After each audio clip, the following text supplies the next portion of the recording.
Y aunque atravesamos tristeza, ¿no? Porque vamos a veces por periodos, por momentos allí donde tenemos que enfrentar la tristeza. De hecho, nuestro Señor Jesús manejó también la tristeza allí y tuvo días y momentos tristes allí. Y la palabra de Dios también nos dice que Él convierte o cambia nuestra tristeza, lo que nosotros sentimos, en gozo, en alegría. Lo bueno y lo lindo del poder de Dios que tiene eso para poder cambiar nuestra tristeza en gozo. Y no está mal que a veces atravesemos por esos momentos de tristeza. Y es un poco de esto lo que quiero hablar en esta mañana. Lo que sí está mal es otra cosa que es un poco más fuerte y más profundo, que es la amargura, ¿no? Y debemos nosotros de tener cuidado con esto, con la amargura. Y a veces nos preguntamos, bueno, ¿por qué hay cristianos amargados? ¿No? Allí en mis pagos, allá en Pesandé decíamos, bueno, los de cara larga, ¿no? ¿Por qué andas de cara larga? ¿No? Pero va más allá de un momento que a veces atravesamos momentos de dolor, de dificultad, o atravesamos por tiempo allí donde la tristeza viene y golpea fuerte en nuestra vida. El problema es qué hacemos después. El problema es cuando nosotros nos descuidamos y viene esto otro que es mucho más fuerte y más profundo. Y vamos a mirar juntos en la Biblia, en la palabra de Dios, algo que nos habla allí. Nati hoy hablaba de Hebreos y yo decía, bueno, la palabra el texto bíblico es allí en la carta a los Hebreos, en el capítulo 12, Hebreos 12, versículo 12 también al 15. Hebreos 12, 12 al 15. Dice, por lo cual, levantad las manos caídas y las rodillas paralizadas, y haced sendas derechas para vuestros pies, para que lo cojo no se salga del camino, sino que sea sanado. Seguid la paz con todos y la santidad, sin la cual nadie verá al Señor. Mirad bien, no sea que alguno deje de alcanzar la gracia de Dios, que brotando alguna raíz de amargura os estorbe, y por ella muchos sean contaminados. Hasta aquí leemos en esta mañana. Y hermanos, en el texto allí que hemos leído, para poder entender esta parte, encontramos algunos llamados del Señor que nos hace a nosotros, sus hijos, para cada cristiano, ¿no? Que forma parte allí de los hijos de Dios. Y es un llamado que el Señor nos hace porque hay algo importante, ¿no? Es un llamado para tener en cuenta o para considerar allí y tener cuidado con esta palabra, lo que es la amargura. No porque a alguien se le antojó, sino porque lo dijo el Señor mismo, y ya que es un estorbo allí para que la gracia, para que el favor de Dios se pueda manifestar sobre nuestras vidas. O sea, yo debo tener cuidado con la amargura porque es un impedimento o es una barrera para que la gracia, para que ese favor que yo no merezco, pero que Dios me lo da, se pueda manifestar en mi vida. O sea, resumiendo, afecta mi salvación. Por allí hay algunos que enseñan que bueno, que una vez salvo, siempre salvo, y que cuando vienen a Cristo ya está y la salvación ya se alcanzó una vez. Sin embargo, la Biblia nos habla de otra cosa, nos dice que debemos de cuidar nuestra salvación con temor y temblor, nos dice que debemos de permanecer en Cristo. Eso es lo que entendemos y lo que dice allí la palabra de Dios, ¿no? En muchos más versículos allí y textos. Y por eso debemos mantenernos en la salvación. Ahora, la salvación dice que es por gracia, por medio de la fe en Cristo Jesús, pero es un regalo que nosotros no merecíamos. Es el favor de Dios manifestado en nuestras vidas. Ahora, si hay un impedimento, encontramos uno aquí, que es la amargura. Y es allí, bueno, cuando habla allí en los Hebreos, dice, cuidado con alguna raíz de amargura. Y hay algunas razones allí que encontramos en la Biblia, en la palabra de Dios, por la cual la amargura es desagradable para Dios y por lo cual nosotros debemos tratar de no permitir que ninguna de esas pequeñas raíces allí se entren en nuestras vidas. Porque cuando se genera una raíz, bueno, ahí sí, como dice el dicho, no estamos en el horno, porque ahí comienza a gestarse eso y después mucho más complicado, mucho más duro de sacarlo. Y una razón, por ejemplo, es porque la amargura es contraria a los valores cristianos y al carácter de nuestro Dios. Segunda a los Corintios, capítulo 13, segunda a los Corintios 13:11 dice, Pablo escribe estas palabras y dice, por lo demás, Hermanos, tened gozo, perfeccionaos, consolaos, sed de un mismo sentir y vivid en paz, y el Dios de paz y de amor estará con vosotros. La amargura es contraria a los valores cristianos y al carácter mismo de nuestro Dios. Y lo que leemos acá dice que el Dios de paz y de amor estará con nosotros. Y cuando Pablo escribe aquí a los Corintios, habla de todas estas cosas, del gozo, de perfeccionarse unos a otros, de consolarse, de ser de un mismo sentir, de vivir en paz, porque de esa forma el Dios de paz y de amor se manifiesta en nuestras vidas. Y a veces nosotros entendemos, hoy también al comienzo se hablaba de que Dios es amor. Y dice también la Biblia que donde está el amor, el perfecto amor, que es Dios mismo, allí no hay temor, echa fuera todo temor, echa fuera toda amargura. Entonces no es compatible, ¿no? Sí, vuelvo a lo que dije al principio, sí, a veces hay días y hay momentos que atravesamos por un tiempo allí de tristeza y donde necesitamos a veces ir a la presencia de Dios y expresar cómo estamos. Anoche hablábamos con los jóvenes acerca de esto, ¿no? Y hablamos de que el ejemplo que encontramos en David en la Biblia es que una y otra vez siempre fue a la presencia de Dios. Y encontramos allí algunos de los salmos que son expresiones de David, esas canciones y esos poemas que escribió cuando estaba todo bien y cuando estaba contento y cuando todas las cosas le iban bien, y escribió allí y fue a la presencia de Dios a alegrarse y a gozarse también. Pero también cuando estuvo peor, cuando estuvo siendo perseguido, cuando estuvo escondido en la cueva, cuando estuvo allí siendo perseguido por el mismo rey Saúl para matarlo, aún allí fue también a la presencia de Dios. Y también expresó esas palabras y también le escribió allí los salmos al Señor y canciones también para Dios. Lo hizo en todo momento y en todo tiempo. Y ayer hablábamos las cosas que nos acercan a Dios o las cosas que nos alejan de Dios. Y a veces pensamos, o cuando estamos mal decimos, bueno, lo que hacemos es alejarnos para cuando estemos bien.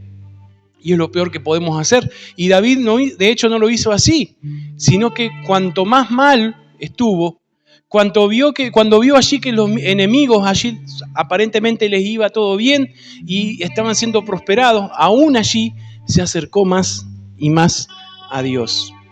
Otra de las razones es porque nuestro Dios nos ha dado una vida llena de gozo y de paz, de esperanza, por medio de Jesús.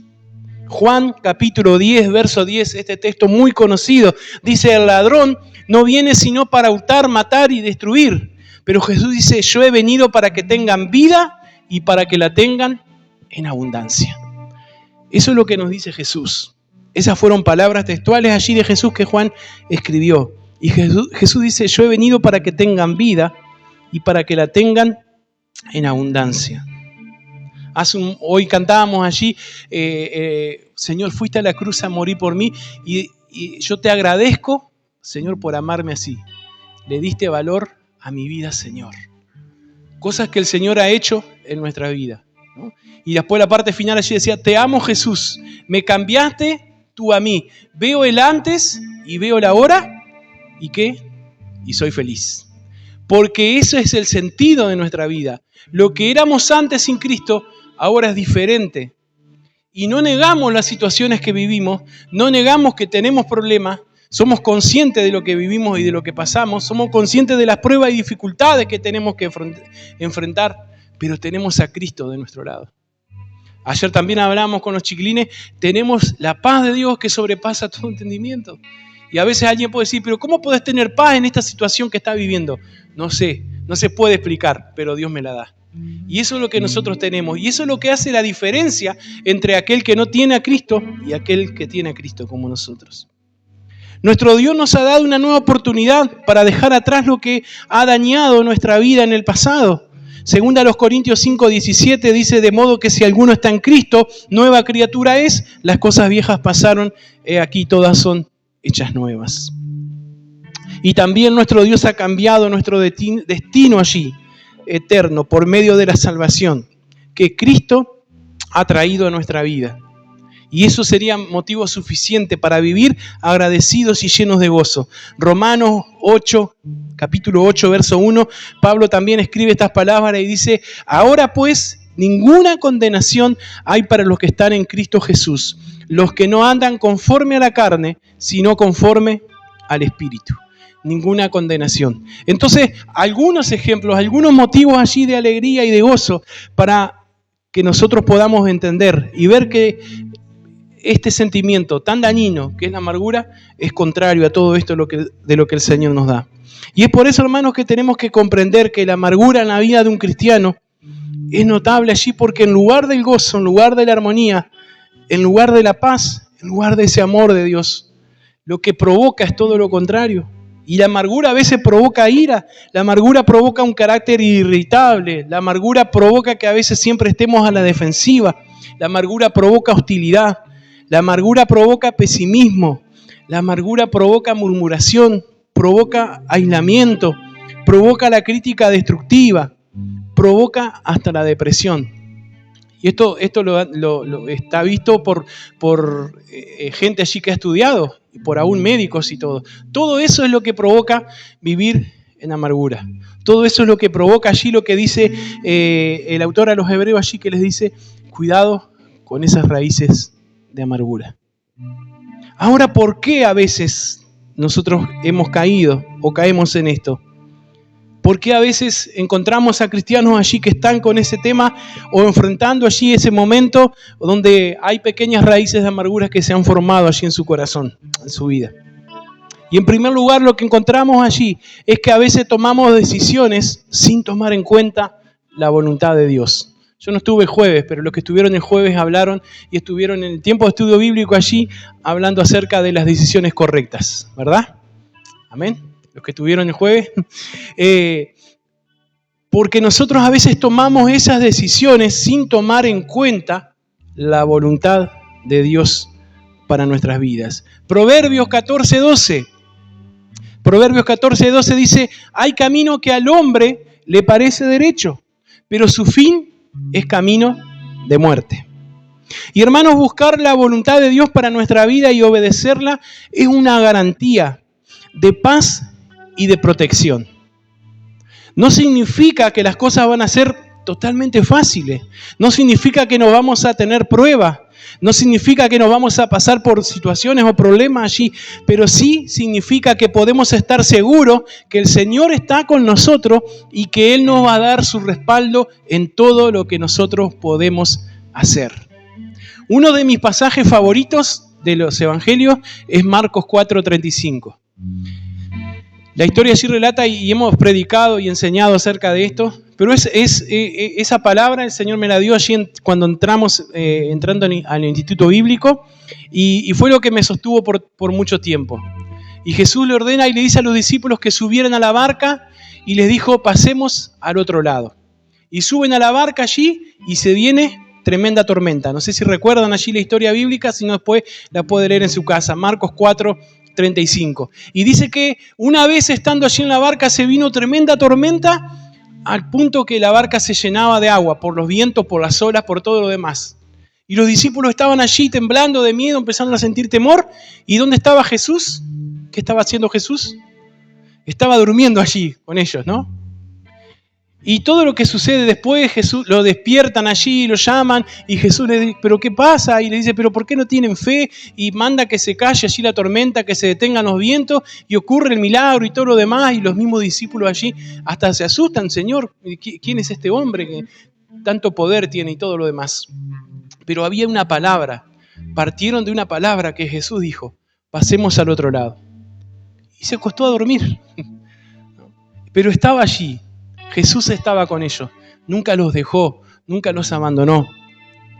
Cuando nosotros tomamos las decisiones basadas en la voluntad de Dios, aunque subamos a la barca y la barca se empieza a llenar de agua, si Jesús nos pidió eso, si es la voluntad de Dios, si Jesús prometió estar con nosotros, si Jesús te dijo, vamos a pasar al otro lado, vamos a aprender algo, vamos a ver algún milagro o algo va a hacer el Señor, pero vamos a pasar al otro lado.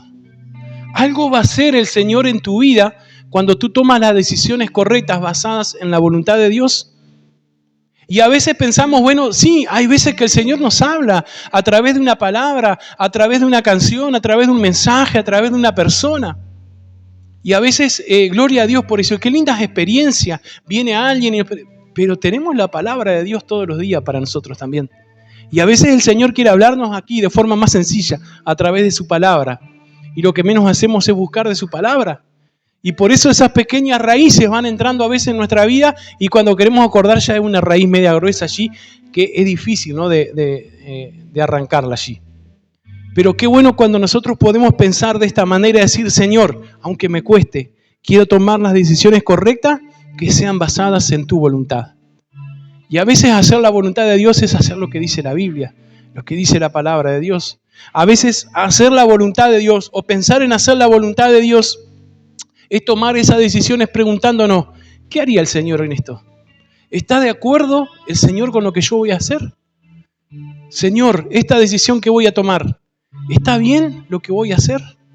A veces mistificamos tanto las cosas y a veces es tan sencillo como decirle, Señor, ¿está bien esto que voy a hacer? ¿Está correcta la decisión que voy a tomar? Muchas veces o neciamente intentamos tomar decisiones sin pensar en la voluntad de Dios. Y luego cuando viene lo malo, lo que hacemos es enojarnos, y hasta con Dios mismo, ¿no?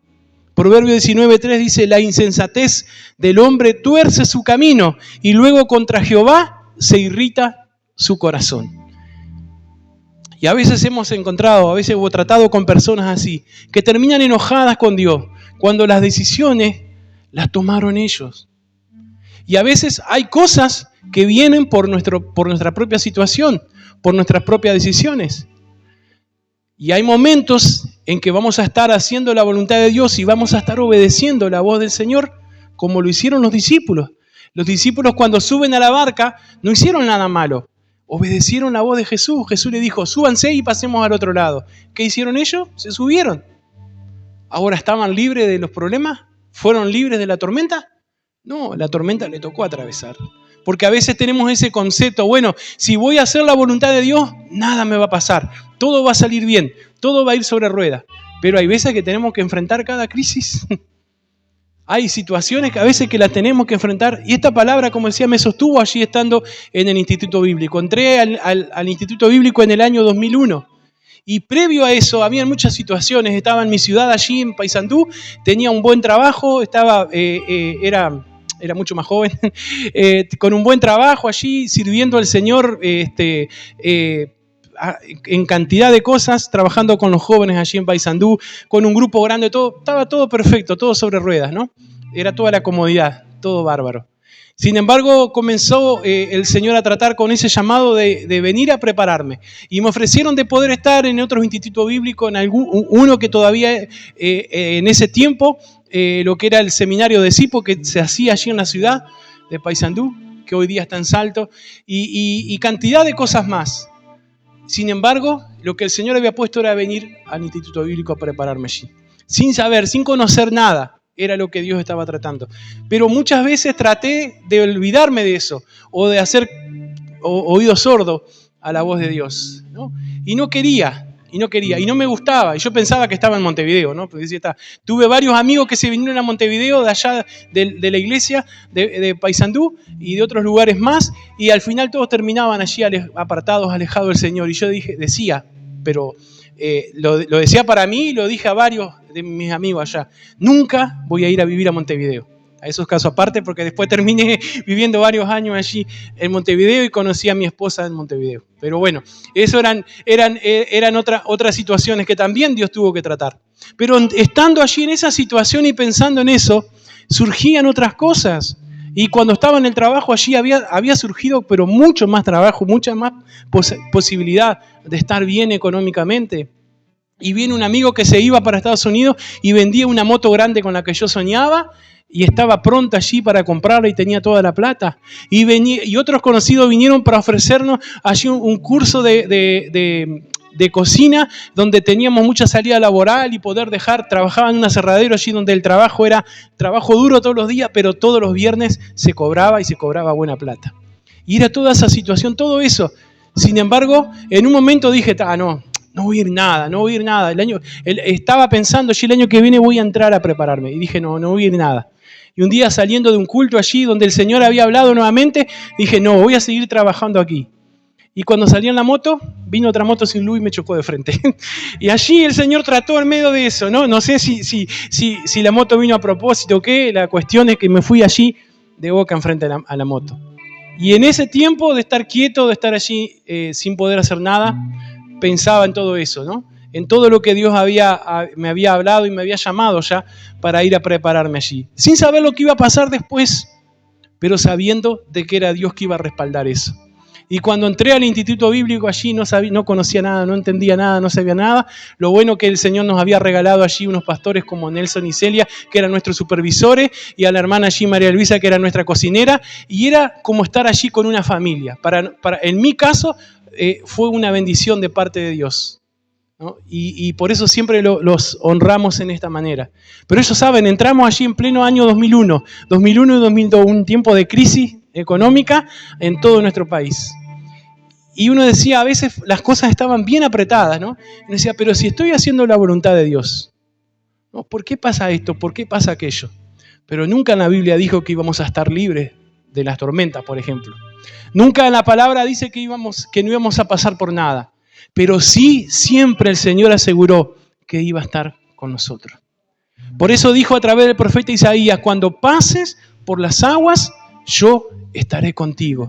Y si pasas por el fuego, la llama no arderá en ti, porque yo estaré contigo. Cuando Daniel fue enviado al pozo de los leones, el Señor estuvo con él. Cuando los amigos de Daniel estuvieron en el horno del fuego, el cuarto hombre, que según allí el rey veía que tenía apariencia de Dios, que era Jesús mismo que estuvo allí con los amigos de Daniel, los libró del fuego. Y ni olor, dice, a humo tuvieron en sus vestiduras. La promesa es que Dios está con nosotros. Y lo que debemos nosotros cuidar es de evitar esas raíces de amargura en nuestras vidas. A veces viene la amargura porque no queremos aceptar la voluntad o la soberanía de Dios en nuestra vida. El libro de Job, pero con toda la historia allí de Job, súper interesante, dice el capítulo 9, verso 3 y 4, si quisiere contender con él, no le podré responder a una cosa entre mil. Él es sabio de corazón y poderoso en fuerzas. ¿Quién se endureció contra él y le fue bien? Una de las cosas que a veces nos cuesta entender es la soberanía de Dios. Dios es soberano. Y eso implica que Él hace y Él obra como Él quiere. Porque Él conoce todas las cosas. Nos conoce a nosotros y conoce todas las cosas. Y a veces nosotros nos negamos a aceptar la voluntad de Dios y estamos enojados o resentidos con el Señor por lo que Él ha permitido en nuestra vida. Y dejamos que nuestras palabras a veces sean de reproche y de murmuración en contra de Dios, en vez de agradecimiento. Y en vez de decir, Señor, hay cosas, hermanos, que no las vamos a entender nunca. Y que solamente las vamos a llegar a entender un día cuando estemos en la presencia de nuestro Dios. Porque a veces erróneamente se predica o se enseña, tenemos todas las respuestas y vamos a entender todo. No es así. Hay cosas, hay situaciones, hay cosas que nos han pasado, nos han tocado vivir, que hoy no hay una explicación quizás tan amplia para como la necesitemos. Pero que un día, estando en la presencia del Señor, ahí lo vamos a entender. Y eso entra dentro de la soberanía de Dios. A veces nos llenamos de amargura cuando no queremos reconocer la soberanía de Dios sobre nuestra vida. Cuando nos resistimos a la voluntad de Dios y luchamos contra situaciones que a veces Él mismo permite en nuestras vidas. Hay cosas que nosotros las buscamos, hay tormentas que nosotros las buscamos, pero hay cosas que Dios permite en nuestra vida. Y a veces las entendemos y a veces no. Pero entra dentro de su soberanía. Y la soberanía de Dios se refiere al hecho de que Dios tiene el control absoluto sobre todas las cosas, sobre todo el universo.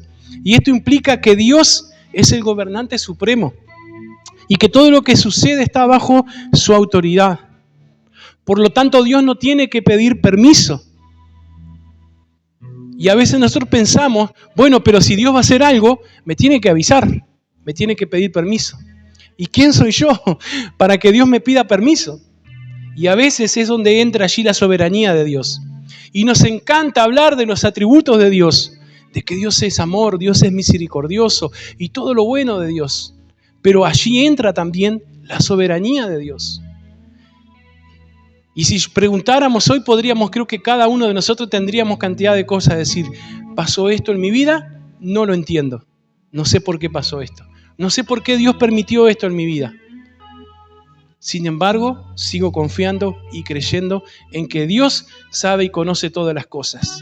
Y eso es cuando nosotros podemos comenzar a sanar y podemos comenzar a ser restaurados por el Señor, cuando aceptamos y reconocemos su voluntad y su soberanía. Dios es soberano. Él conoce y sabe todas las cosas y sabe qué es lo mejor para nosotros, para nuestras vidas. Y ya en último lugar, hermanos, para ir terminando en esta mañana, porque muchas veces seguimos aferrados al dolor, negándonos a perdonar. Miren lo que dice el Salmo 147, verso 3. Salmo 147, verso 3. Dice, Él sana a los quebrantados de corazón y venda sus heridas. El Señor sana a los quebrantados de corazón y venda sus heridas.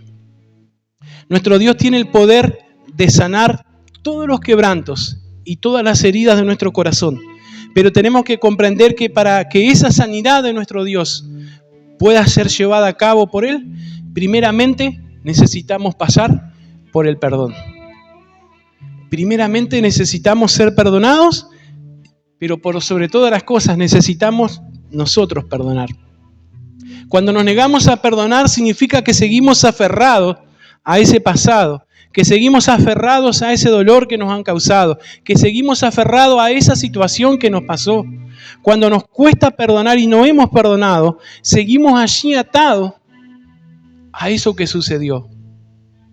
Y a veces, o muchas veces pasa, que la persona que nos lastimó o la situación que pasó, después hasta se olvidó. Pero nosotros, en nuestro dolor y en nuestra falta de perdón, seguimos atados a eso. Una de las cosas que hacían los romanos, cuando alguien cometía un asesinato allí y lo encontraban, tomaban el cuerpo allí de la persona a la que él había matado y con alambre de púa, es horrible, pero lo envolvían al asesino, al cuerpo de la persona que él había matado. Y lo tiraban en una fosa y ese cuerpo allí, de la persona que estaba viva, que había hecho eso, comenzaba a morirse y a podrirse allí en vida. Horrible, pero a veces o muchas veces pasa lo mismo cuando nosotros no perdonamos, porque seguimos atados o como que allí nos autoatamos nosotros mismos a ese dolor, a eso tan feo que nos pasó y que podemos tener toda la razón en lo que nos pasó, pero seguimos atados a eso y es allí donde esa raíz de amargura comienza a crecer en nuestras vidas. Cuando nosotros nos negamos a perdonar, no podemos dar un cierre y una sanidad a eso que tanto nos lastimó en nuestras vidas. Y seguimos día a día allí reviviendo el dolor, reviviendo el sufrimiento. Y por eso nuestro corazón se va llenando cada día más de amargura. Pero volvemos al texto allí de Hebreos. Cuidado de que ninguna raíz de amargura allí se apodere de nuestro corazón. Cuando perdonamos, nosotros soltamos el dolor, soltamos el pasado y permitimos que Dios sane las heridas de nuestro corazón y nos haga verdaderamente libres del dolor y de la amargura. Cuando nosotros perdonamos, ahí permitimos que Dios comience a sanar. Ahí comienza el proceso de sanidad y de restauración de nuestro corazón, nuestra alma, aún de nuestra mente, de nuestros pensamientos. Y ahí comenzamos a ser libres. Pero para eso nosotros necesitamos también dar ese paso de perdonar. Y ahí comenzar a experimentar esa libertad. Juan 8:36 dice, así que si el Hijo os libertare, seréis verdaderamente libres. Si el Señor nos liberta, si el Señor comienza a sanar en nuestras vidas, es porque hemos dado ese paso de poder perdonar. Y hermanos, no podemos permitir allí que la amargura llene nuestros corazones, porque la amargura no solamente daña nuestro corazón, sino que decía allí Hebreos, contamina a muchos. Contamina a los que tenemos a nuestro alrededor, contamina a la familia, contamina a los hermanos, contamina a los amigos, contamina a la misma congregación. Tenemos que reconocer que la amargura en nuestra vida muchas veces viene a dañar y a tratar de romper aún lo que Dios ha querido hacer en nosotros. No porque Dios no tenga poder, sino porque nosotros somos los que permitimos. Nosotros permitimos que sea la amargura que siga trabajando en nuestros corazones y metiendo raíces, o nosotros permitimos que siga siendo Jesús mismo que trabaje en nuestras vidas hasta que Él venga. El que comenzó la buena obra en nosotros será fiel en completarla. Pero soy yo el que lo autorizo, soy yo el que doy permiso para que Él pueda trabajar en mi vida. Y si hoy necesitamos ser sanados, ser restaurados, la presencia del Señor está aquí presente en esta mañana. Amén.